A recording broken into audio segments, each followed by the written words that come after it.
How's it going, Squallies? In this video, I'm going to be talking about the war in Ukraine and how it's currently developing. One second.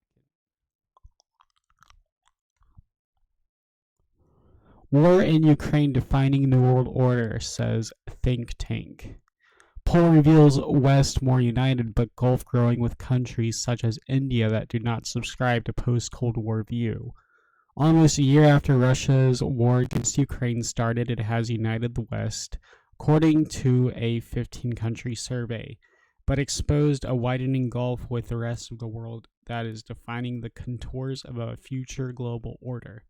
The study by the European Council on Foreign Relations think tank surveyed opinions in 9 EU member states, including France, Germany, and Poland, and in Britain and the US, as well as China, Russia, and Turkey. It revealed sharp geographical differences and attitudes to the war, democracy, and the global balance of power, the authors said, suggesting Russia's aggression may be a historic turning point marking the emergence of a post-Western world order.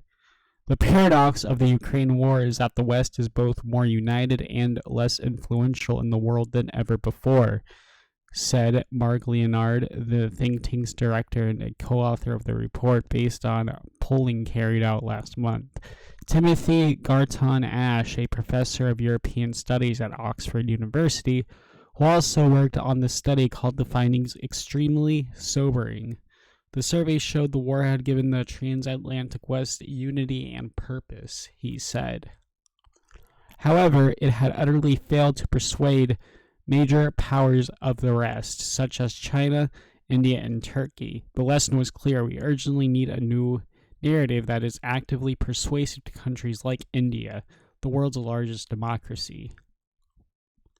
The survey showed Western views of Russia had hardened in the past year.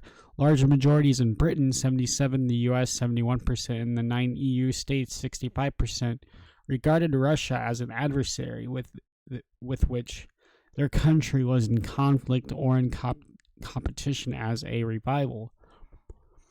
On the other hand, just 14% in the US, 15% in the 9 EU states surveyed, and 8% in Britain viewed Russia as an ally who shared their interests or a necessary partner. Western respondents were equally negative in how they described Russia.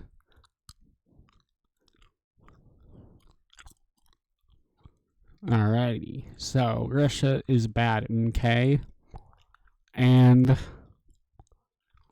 many people in the West see the coming international order as the return of a Cold War type bipolarity between the West and East, democracy and authoritarianism, the study's authors said, but people in those countries see themselves differently. Alrighty.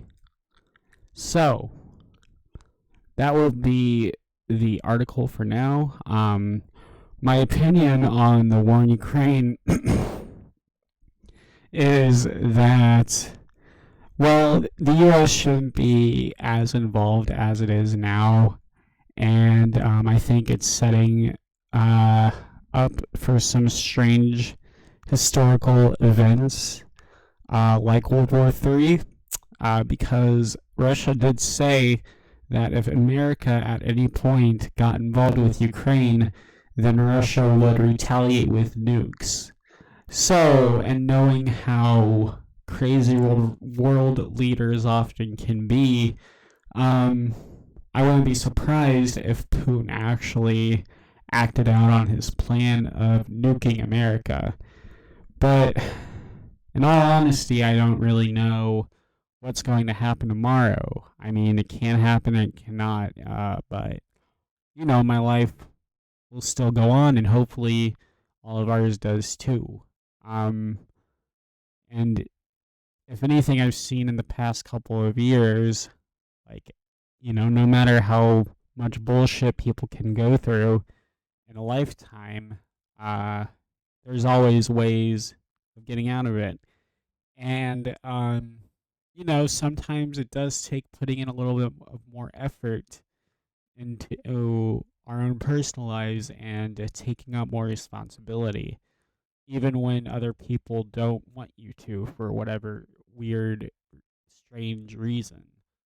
Uh, and the war in Ukraine is kind of representative of the Ukrainians' urge for freedom, or something similar to what we have in America, even though that's slowly fading away too. um, but yeah, that's gonna be my video for now, and I hope you guys have a great rest of your night.